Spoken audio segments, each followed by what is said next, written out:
성공한 중소기업 대표님들 아마 마음 한편에 항상 이런 고민이 있으실 거예요.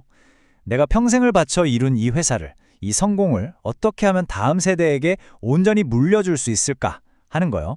네, 오늘 바로 그 문제 같이 한번 파헤쳐 보겠습니다. 그러니까 어떻게 하면 이 어마어마한 세금 때문에 내 평생의 노력이 물거품이 되지 않고 우리 가족에게 고스란히 이어지게 할 수 있을까? 바로 이 질문에 대한 해답을 오늘 찾아보려고 합니다. 자, 지금부터 시작해보죠. 자, 그럼 우리가 지금 어떤 상황에 처해 있는지 그 현실부터 한번 봐야겠죠? 지금 상속세 제도가요, 정말 한 치 앞을 내다보기 힘든 안개 속이에요. 그리고 여기서 어떤 선택을 하느냐가 우리 회사의 운명을 그냥 통째로 바꿔버릴 수도 있습니다. 지금 상속세를 두고 두 가지 방식이 팽팽하게 맞서고 있어요. 현재 방식은 유산세라고 하는데요. 이건 돌아가신 분이 남긴 재산 전체, 그러니까 그 덩어리 전체에다가 세금을 쾅 하고 매기는 거예요. 그런데 앞으로 바뀔지도 모르는 유산취득세는 뭐냐면 상속받는 가족들 각자가 실제로 자기 주머니에 들어온 돈, 그 금액에 대해서만 세금을 내는 방식입니다. 와, 이 차이가요, 결과적으로는 정말 하늘과 땅 차이를 만들어냅니다. 구체적인 숙제로 한번 볼까요? 자, 30억 원짜리 재산이 있다고 쳐볼게요.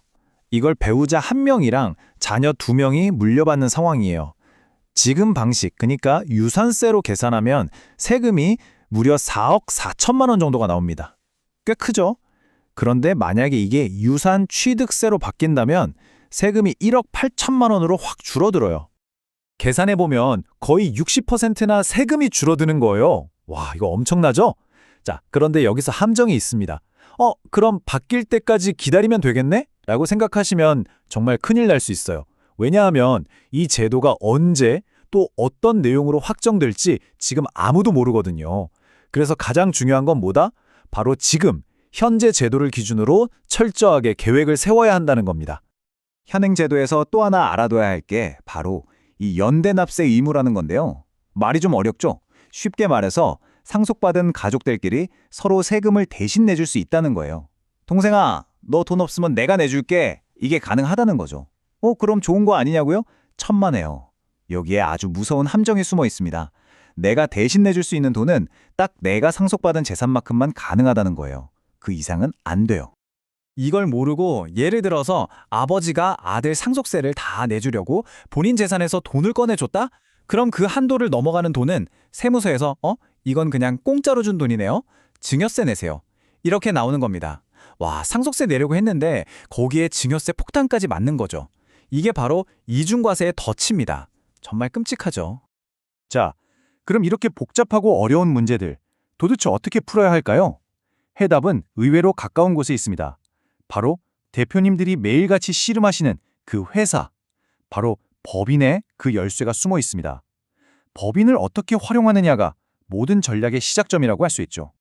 왜 법인이 중요하냐면요. 생각해보세요.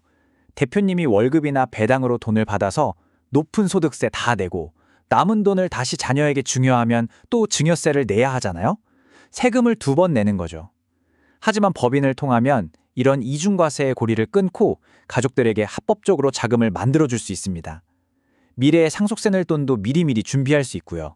이게 바로 법인을 써야 하는 핵심적인 이유입니다. 좋습니다. 그럼 구체적으로 어떤 방법들이 있을까요? 이제 대표님만 쓸 수 있는 아주 특별한 전략 도구 상자를 한번 열어보겠습니다. 이 도구 상자 안에는 여러 가지가 들어있어요. 첫 번째, 가장 기본이죠. 급여. 두 번째, 주주에게 회사의 이익을 나눠주는 배당. 세 번째는 좀 더 기술이 필요한데 목돈을 옮길 수 있는 아주 강력한 카드, 주식 증여 후 소각기라는 방법도 있고요.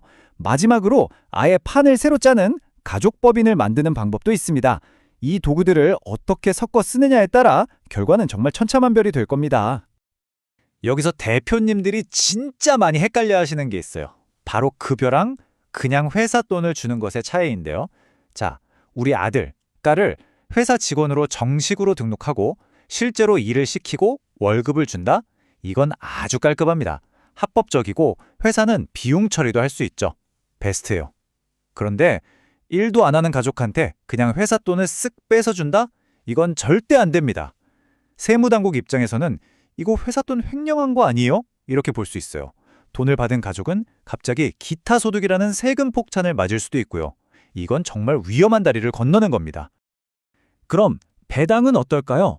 이것도 지분 설계가 잘못되어 있으면 아무 소용이 없어요. 예를 들어 볼게요. 자녀 지분이 고작 1%예요. 자녀한테 한 2천만 원 정도 배당을 해주고 싶어요. 그럼 99% 지분을 가진 부모님은 얼마를 받아야 할까요? 무려 20억 원을 배당받아야 돼요. 그럼 그 20억 원에 대한 소득세는 상상만 해도 끔찍하죠? 자녀한테 2천만 원 주려다가 부모님이 세금으로 몇 억을 내야 하는 상황. 딱 배보다 배꼽이 더 큰 거죠. 그래서 배당 전략의 핵심은 뭐냐? 바로 의미 있는 지분율입니다. 자녀가 처음부터 최소 20%에서 30% 정도 지분을 가지고 있었다면 어땠을까요? 그러면 배당이 아주 효율적이고 강력한 무기가 될 수 있는 겁니다. 그러니까 회사를 처음 시작할 때 또는 회사가 아직 작을 때부터 이 지분 계획을 세워두는 게 정말 중요한 거죠.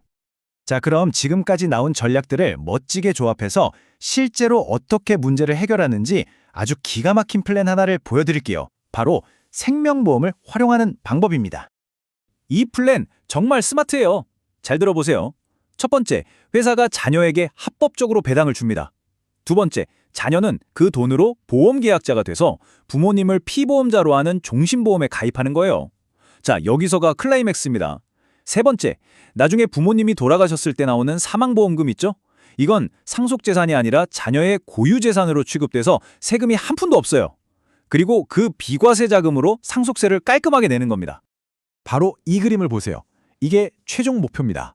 상속세라는 커다란 부담은 보험금으로 딱 해결해버리고 우리 가족의 진짜 핵심 자산, 즉 회사 주식이나 건물 같은 것들은 손 하나 안 대고 그대로 다음 세대한테 물려주는 거죠.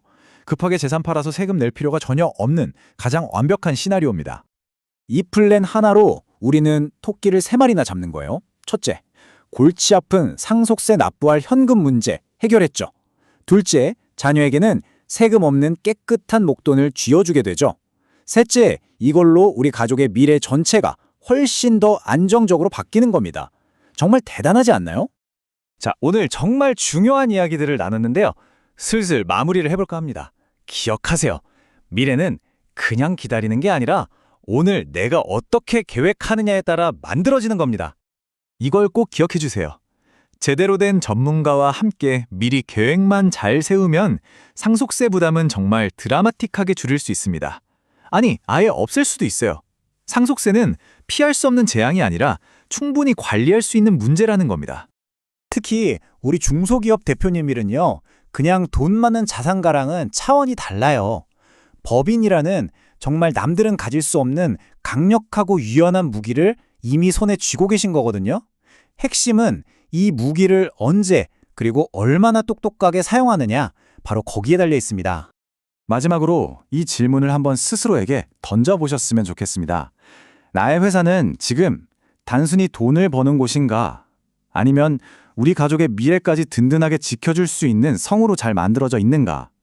이 질문에 대한 답을 오늘 이 시간부터 한번 진지하게 고민해 보시길 바랍니다.